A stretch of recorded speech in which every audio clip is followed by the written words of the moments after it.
This is Game Spotlight, and you can see that we have an interesting mutator set here. We have Propagators, we have Speed Freaks, we have Me Move Unseen, and if you do remember the aggressive recruitment mutation, this might bring back some PTSD. And then we also have Just Die.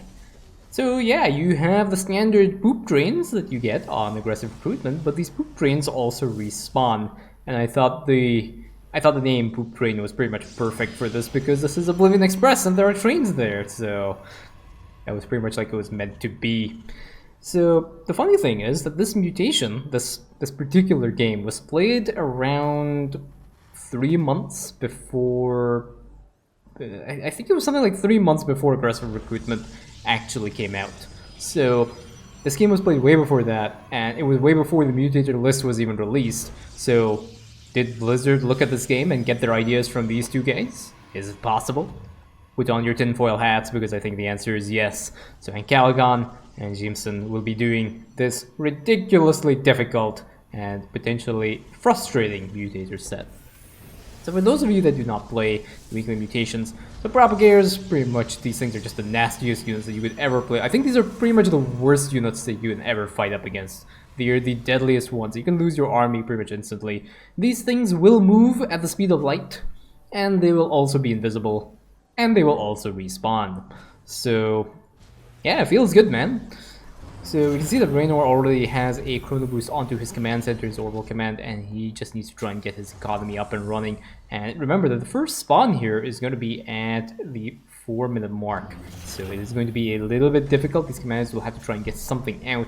And the good thing is, like, Warzone does have access to Shadow Guard and the Black Hole. So I think this might be the way that they will be dealing with the first Propagator, is just using the Warzone cooldowns to disable the Propagator until they can get the rest of their army up and running. But Propagators are really nasty units. You can't really wall off the ramp here with your Cloak Dark Pylon because the Propagators are detectors. And you can see now the first Propagator has spawned, and you just see how fast that thing is just moving towards the players' bases here. But Warzone is ready. I think Warzone is just gonna use our Black Hole and like Shadow Guard. And yeah, there we go. There's a Warzone Black Hole, and there's a Warzone Shadow Guard as well. Propagator gets killed off first time, ends up respawning, and we also have a bunch of siege tanks for Raynor. And these siege tanks are there, I think, to just deal with the Propagators throughout the course of the mission. So Warzone doesn't end up hemorrhaging so much of her energy. She's already used a total of 75 energy right now to deal with that first Propagator spawn.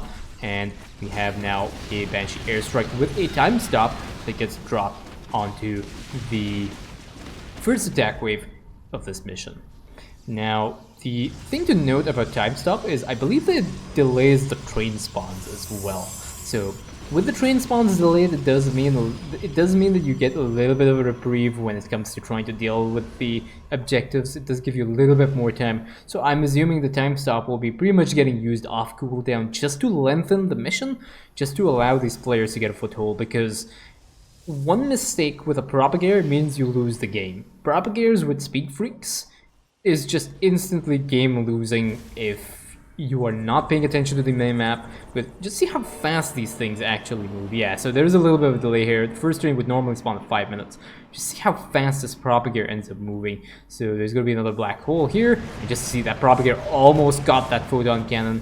And this is exactly what you had to contend with when you were playing with aggressive recruitment. The only difference this time is that everything respawns, and this includes the trains on this map. The trains will also end up respawning. We have an Oracle already here to provide a little bit of vision, and these commanders will have to deal a lot of damage very, very quickly if they want to try and deal with this train. You can see everything is cloaked over here. We have a Hyperion now that is dropped, and that Hyperion will be able to deal with the escort wave and the train, but there is nothing here to stop the attack wave coming up here. So we have a Banshee airstrike with a Black Hole. So this is basically the attack wave got into the middle of this Black Hole with the Banshee airstrike dealing a lot of damage.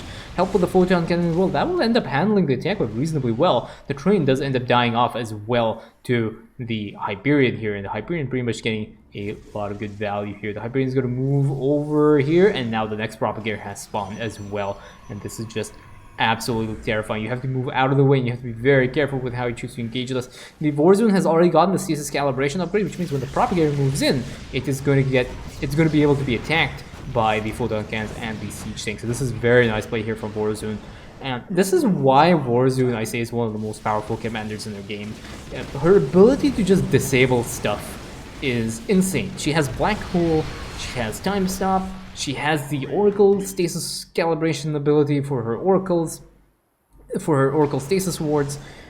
Just a good set of disabling abilities that are just really, really powerful. Additionally, her Dark Templars as well, when they are in Shadow Fury, they are immune to things like Fatal Attraction and to Propagators. Propagators cannot target them when they are in Shadow Fury, so that also helps a lot when it comes to dealing with this. And you can see just a bunch of Oracles here just to deal with the onslaught of attack waves, because they are not out of the woods yet. The next train will be spawning right now, and there is a Propagator as well on the way, so they will have to deal with this Propagator first. Again, Stasis wards are available, and now we have a bunch of Raynor Siege Tanks. And these guys are just going to end up sieging up, and they're just going to end up murdering this one Propagator here. And the Propagator will end up dying out as well. And whatever Stasis ward was dropped is going to get replaced. And now we have a bunch of emergency Stasis wards that are there just in case bad things happen. There are a bunch of Stasis wards on the back line as well to catch any Propagators that get through. And now these commanders will have to deal with this next train on the way. So you can see the siege tanks here have actually just...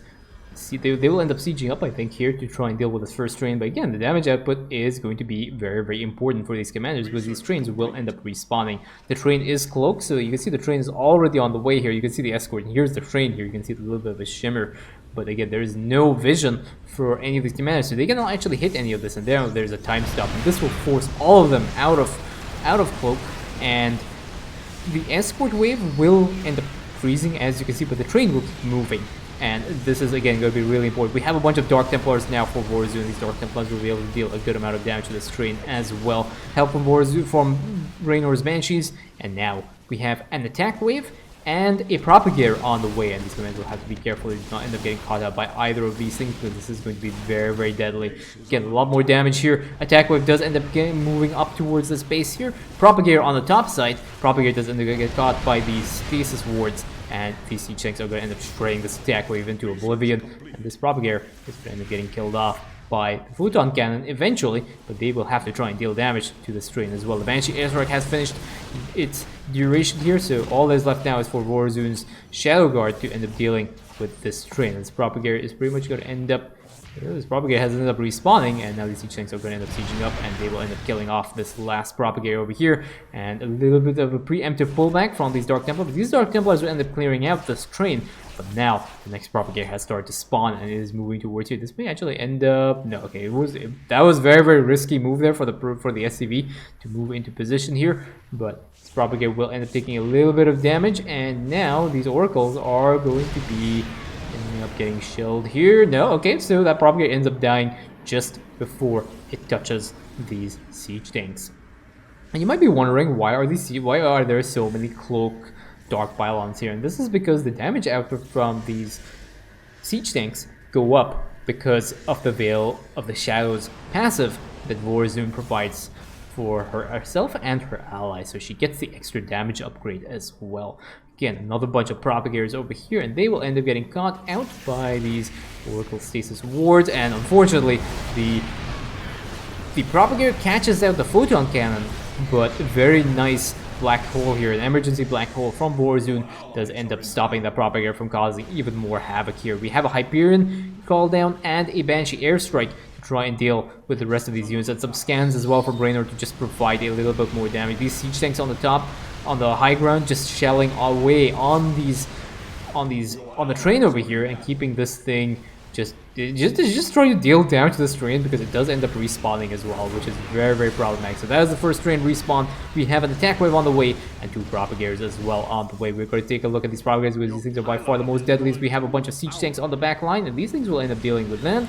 The attack wave over here does end up contacting the siege tank line and just getting completely melted as a result here. The cloak has basically faded, but these Propagators do end up getting caught by the Stasis ward, so these will end up getting cleaned out by the siege tanks, and this train also ends up going down by the Dark Templars on the top side here. And you can just basically see how frantic this entire mission is. There's a bonus train here, but I don't think these commanders are going to bother dealing with this bonus train Warzone is basically on full stasis ward duty and just trying to hold against the onslaught of Propagators. Again, another Propagator here will end up getting caught, and now Raynor has a good amount of siege tanks so that he can actually deal with these Propagators. And there's another Propagator here now that is moving on the way, and Raynor has already set up a bunch of siege tanks on the back line as well.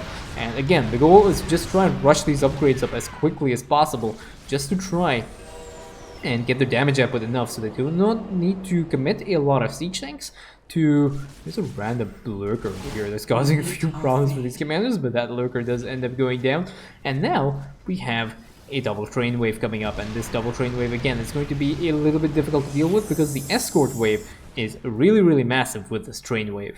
Now, luckily for them, the trains actually do not have a lot of HP, so once the escort wave is gone, it will basically mean that the train can be picked off very quickly.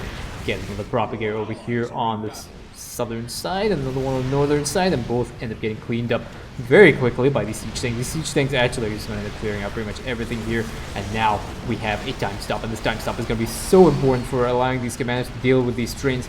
Top train is okay. Over here on the bottom side, this train as well, the escort wave does end up getting time stop a little bit outside the siege tank line, so the siege tanks will be able to deal with this, the southern train a little bit. And I think one of the things is when during this particular patch, I think there was a bug which allowed the trains to only get they don't have the just die passive applied to them. I think that is what happened. So I think the double train waves only spawn, they only spawn once, I think, yeah. So that is one of the things that is just a little bit lucky for them. They have at least one thing going for them, but there's another Propagator that is making beeline straight towards this base here and just gets completely shredded by the siege tank line here. Gets caught out by the stasis ward with the stasis calibration. But now we have a bunch of Propagators here that are not actually dying up, but we have now Warzone's army moving forward, and these Dark Templars deal so much damage. We even have a I can't remember what this little speed boost thing is for these siege tanks, just dealing so much damage to the enemy units here. And now Warzone will have to rebuild a bunch of her stasis wards, put down a few more cannons here to make sure she has adequate detection, and to make sure that Raynor's army as well is ready for dealing with this next set of Propagators. Two Propagators is on the way here, and they will be moving towards this ramp. So we'll see how these Propagators are going to get dealt with. I think there's a good number of stasis wards right now. Unfortunately, this one Propagator does end up proccing like 3 or 4 of those stasis wards. But again, better safe than sorry. Those Propagators will end up being cleared out as well. And these siege tanks now, more siege tanks being added to the mix here for Raynor. Raynor is just maxing out on the siege tanks, getting the range upgrade, getting the speed upgrade as well, just allowing them to just do their part and just shelling away at the ground comp they're up against. And there's a little bit of quiet here. These siege tanks are not sieged up, but that is fine. These things will end up getting sieged up very quickly. And now we have started with the 4 Propagator spawns, and these 4 Propagator spawns are going to be very deadly. 3 are moving in towards the southern side, and again, this might be very dangerous for Raynor if he ends up getting caught out. But again, with these siege tanks just dealing so much damage to these Propagators, and they're going to be more than happy to just shell away at these things, and those Propagators get completely melted. Over here, there's one Propagator as well getting caught out by the stasis wards, and you can see now why the value of Warzone's stasis calibration upgrade works. When you're dealing with very difficult mutators, one thing to consider is, can I use Warzone and disable enemy units? I remember there was a weekly mutation on Temple of the Past with heroes from the Storm and Avenger, and that was basically what I did. I used Warzone stasis wards with stasis calibration, and I just stun lock the heroes, and you don't have to worry about Nova nukes, you don't have to worry about any of the other stuff here. There's a bunch of 3 Propagators coming up, and these commanders will have to be very careful. These guys do end up getting caught out by the black hole here. A few Propagator does end up propagating as a result, but again, there are a few more here, and the black hole right on top of this to just disable these Propagators from murdering the rest of Warzone's army, and the black hole ends up clearing out the rest of these Propagators with the help of the Shadow Guard as well. And now the Dark Templars are going to end up trying to focus down this train. Again, these hybrids are going to be reasonably tanky because they do end up respawning because of Just Die, but this train is pretty much a goner right now. The train has already respawned, so this is the last set of HP, and now there's going to be a blink forward. Again, there's a Propagator making a beeline right towards the Shadow Guard here. Very nice black hole right in front of the Shadow Guard to make sure that the Propagator gets caught by that black hole, and the Dark Templars do end up clearing out that Propagator. 3 Propagators on the way here. This is going to be a little bit difficult to deal with, but again, actually that Propagator did end up splitting over here, moving towards the southern round. That actually was, I think, a little bit convenient for these commanders, because I think if the third one moved up there, it would have actually hit these siege tanks. But again, lots of stasis wards coming down here for Warzone. Warzone is just going to make sure everything is okay, everything's locked down. She's also adjusted for the fact that that path is a little bit more vulnerable to a lot of propagators moving in. So Warzone has put down some more 2 propagators coming in from the northern side, and I think that is pretty much okay. Those propagators are pretty much goners. And the other ones as well over here. That propagator actually has hit the siege tanks, but again moves right into another stasis ward and keeping the rest of the siege tanks alive. And that propagator will also end up getting cleaned out as well. We now have another double train wave spawning, and again a scan right on top of the train will provide vision for the siege tank. And now we have a time stop, and these Dark Templars are just going to end up cutting away at this escort wave. You can see here this train is probably going to go down after the first bit of down. No, it actually respawned. Oh no, there we go. I'm getting debated by the game itself. But yeah, that first train has gone down, and now the second train as well. These escort units will still respawn. I think it's only the trains that were bugged that allowed them to just die pretty much instantly. And now again, there's another rescan here. Propagators have to get dealt with. 2 propagators on this side. And again, these propagators, I think, will probably end up getting caught by the stasis wards here. That is very nice. And that propagator also got caught by another one of these stasis wards. And now there's a propagator over here that's harassing some of Warzone's army here, but she does not have any detection, and that is going to be a problem because there's a propagator trap right in the middle there. Scan from Raynor, and then a blink forward with the Dark Templars, and these Dark Templars will end up deleting that last propagator, I think. Yep, that propagator does end up dying. And all that is left now is to deal with this coming train before these propagators end up contacting these Dark Templars. And again, these propagators are moving so fast. Siege tanks from the back line, again, shelling a little bit. These Dark Templars now are going to try and take out some of these propagators. A few more get picked off as well as a result, which is a little bit problematic, but that is not really too much of a problem. There is another Oracle here that's getting chased by these propagators and moves out of the way. And now we have a bunch of propagators here that are moving really fast, and they're going to jump right towards the middle of this stasis ward field here. There's another ping here from Warzone, and there is also now a Duskwings here to just try and take out this train, because this train is pretty much dead. It's pretty much wasteful if they do not get this train, but this train might actually end up escaping as a result. A few more Dark Templars dealing a little bit of damage. Are they going to be able to get this train? Are they going to be able to get this? I don't know if they actually got that train. I'm not really sure. We'll find out if that train actually did end up getting cleared out. I think it may have escaped. There's a chance that the train actually ended up escaping.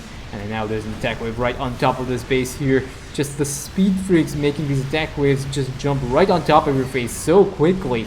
And these attack waves now dealing so much damage to the front line here. And they have cleared out all the Oracle stasis wards, which means there's a propagator on the back line, and that propagator is going to cause a little bit of problems for these commanders. But again, this siege tank line just completely ends up melting the propagators, and now Black Hole on the front here to just block these propagators from doing anything. One random propagator here not being able to do anything as a result. What is there on the units lost? Total of 22 Dark Templars and 24 siege tanks have died, but remember the Mutator set that you're dealing with. Very difficult to not lose stuff as a result of that. And now we have 5 propagator spawns, because, you know, what is more fun than 4 propagators here? There's a blink away, very nice blink here from Warzone's Dark Templars. I don't think any of those guys got caught out. And now we have a time stop, and these Dark Templars are just gonna unleash absolute hell onto the escort wave and these train waves for Amon. And now there's also a speed boost forward from the siege tanks here, and another scan here, and these siege tanks are just going to end up sieging up and just completely shredding the rest of this wave. And this train is also pretty much gonna go down. I think the train did end up, I think the previous train did end up escaping. Yeah, so that was that train pretty much escaped. So this is the last train that these commanders have to deal with now, and I think there might be another propagator spawn before the train actually gets cleared. So that was very unfortunate. That train, the train that escaped, which was the one not this one, but the one that was prior, I think it had something like maybe 500 HP left. I think it was very close to dying. Now another propagator spawn here. 3 propagators moving up towards this line. This line is a little bit weak. Okay, the stasis wards now are much better positioned here. These siege tanks are just going to end up melting the rest of these propagators. And I think that'll be okay. And that one gets caught out again by another stasis ward here, and that propagator does end up dying. A few more oracles do put down some more stasis wards, and this is basically just in case kind of thing. Just in case things go bad, like, you always have a plan B, and you know, always play it safe regardless of whatever mutators you're playing, but these ones especially are very, very deadly mutators. There's some propagation over here, catching out some of these oracles and their stasis wards, but again, there are another bunch of propagators here. They end up getting completely shredded by Raynor siege tanks, and now the escort waves get caught in that black hole, and this train is going to end up respawning, and there we go. That train does end up going down as a result, and that is all the trains done for Amon, and that is GG.